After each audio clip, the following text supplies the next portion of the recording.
जादू की डिबिया पार्ट 1। एक बार की बात है, एक सैनिक कई जंगें लड़ने के बाद उसे अपने घर जाने के लिए उसे छुट्टी मिली। उसका गांव बहुत दूर था, तो वो अपने घर के लिए रवाना हो गया। वो ट्रेन में चढ़ जाता है। रेलवे स्टेशन में पहुंचने के बाद वो अपने घर के रास्ते पैदल ही जाने लगा, क्योंकि उसके गांव जाने के लिए कोई भी गाड़ी या बस नहीं जाती थी। कई दूर जाने के बाद वह बहुत थक गया था, इसीलिए वो एक पेड़ के नीचे आराम करने लगा।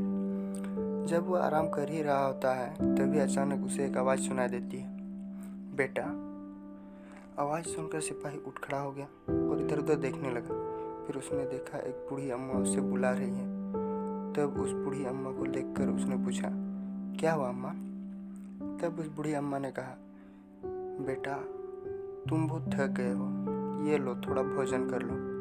ये सब देखकर उसने मन में शंका हुई और बोला, नहीं, मैंने खा लिया है। तब उस अम्मा ने कहा, तुम मेरा एक काम करोगे?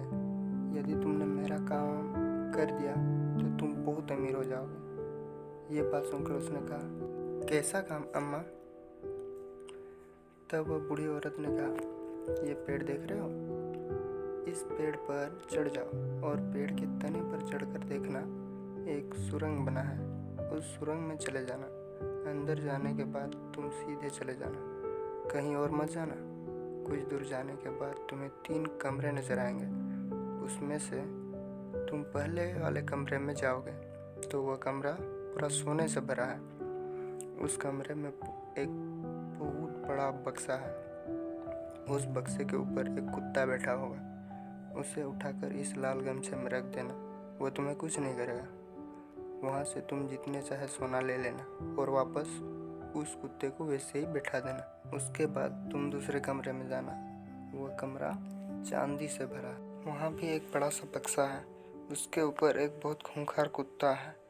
उसे भी बड़े प्यार से उठाकर लाल गमछे के ऊपर बैठा देना और जितने चाहे उतने चांदी ले लेना। फिर उसी तरह उस कुत्ते को वापस अपने जगह पर बैठा देना। फिर तुम तीसरे कमरे में जाना। वह कमरा हीरे जवाहरातों से भरा है। उस कमरे में सबसे बड़ा और सबसे खतरनाक कुत्ता है। उससे डरना मत, वह तुम्हें कुछ नहीं करेगा। उसे बड़े प्यार से उस लाल गमछे के ऊपर बैठा देना और जितने चाहे हीरे जवाहरात ले लेना। उसी कमरे के एक कोने में एक छोटी सी डिबिया है, उसे भी साथ लेकर आना। यह सब सुनकर सिपाही ने पूछा, ये सब तो ठीक है, पर मैं ऊपर कैसे आऊँगा? तब बूढ़ी अम्मा ने कहा, मैं तुम्हें इस रस्सी से तुम्हें ऊपर खींच लूँगी। फिर वो सिपाही पेड़ पर चढ़ गया और देखा तो सच में वहाँ एक सुरंग है। वह रस्सी के सहारे नीचे चला जाता है। फिर वह सीधे जाता है तो देखता है चारों तरफ बहुत सुंदर सुंदर पेड़ पौधे फूल हैं। कुछ दूर आगे जाने के बाद देखता है तो उसे पहला कमरा नजर आता है। जब वह पहले कमरे में जाता है तो देखता है पूरा कमरा सोने से भरा है। वहाँ एक बड़ा सा कुत्ता एक बक्सा के ऊपर बैठा है। पहले तो वो थोड़ा घबराया, फिर वो धीरे धीरे उसके पास जाता है और लाल गमछा बिछाकर कुत्ते को गमछे के ऊपर बैठा देता है और जितना हो सके उतना सोना अपनी जेब में भरकर वापस उसी जगह कुत्ते को बैठा देता है। फिर वह दूसरे कमरे की ओर जाता है। जब वह दूसरे कमरे में जाता है तो देखता है वह कमरा पूरा चांदी से भरा था। जब वह अंदर जाता है तो देखता है एक खूंखार सा कुत्ता, जिसकी आंखें बड़ी बड़ी थी, उसकी जीभ बाहर की ओर निकली थी, उसके दांत बाहर की ओर निकले थे। उसे देखकर तो वो बहुत डर गया। फिर अपने आप को संभालते हुए उसके पास गया और उसे लाल गमछी के ऊपर बैठाकर बक्सा खोलकर बहुत से चांदी अपनी जेबों में भरकर जल्दी से उस कुत्ते को वापस उसकी जगह पर बैठा दिया और वो उस कमरे से बाहर निकल गया।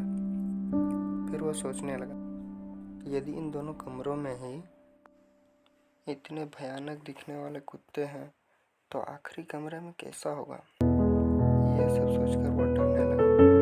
फिर वो हिम्मत जुटाकर आखिरी कमरे का दरवाजा जैसे ही खोलने लगा, उसे किसी के गुर्राने की आवाज़ सुनाई दी। आवाज़ सुनकर पहले तो वो पीछे हो गया, फिर हिम्मत जुटाते हुए कमरे में घुस गया और देखता है एक बहुत ही बड़ा भयानक सा दिखने वाला बाहर की ओर निकले हुए थे। फिर वो जैसे ही उसके ओर बढ़ने लगता है तो वो कुत्ता गुर्राने लगता है। फिर वो सिपाही देखता है पूरा कमरा हीरे जवाहरातों से भरा हुआ है। फिर उस कुत्ते को लाल गमछी के ऊपर बैठा कर बक्सा से बहुत सारे हीरे अपनी जेबों में भर लेता है और कुत्ते को वापस उसकी जगह पर बैठा कर जाने लगता है। जैसे ही वो कमरे के दरवाजे के पास पहुंचता है, अचानक उसे याद आता है कि बूढ़ी अम्मा ने उसे एक डिबिया लाने को कहा था, जो इसी कमरे के एक कोने पर रखा है। फिर वो वापस जाकर उस डिबिया को ढूंढने लगता है। फिर उसे एक कोने में एक छोटी सी डिबिया दिखाई देती है। वह उसे उठाकर वापस जाने लगता है। जाने के समय उसने देखा कि बहुत सारी कंकाल पड़ी हुई है। फिर वह सोचने लगता है, इतनी सारी कंकाल यहाँ कैसे? फिर यह सब छोड़कर वह वापस जाने लगता है। इस सुरंग के द्वार के पास पहुंचकर अम्मा को पुकारने लगता है। ऊपर इंतजार कर रही बूढ़ी औरत उसकी आवाज़ सुनकर बूढ़ी औरत ने कहा, बेटा वो डिबिया तो ला रहे हो ना? सिपाही ने कहा, हाँ अम्मा ला रहा हूँ, अब मुझे ऊपर खींचो।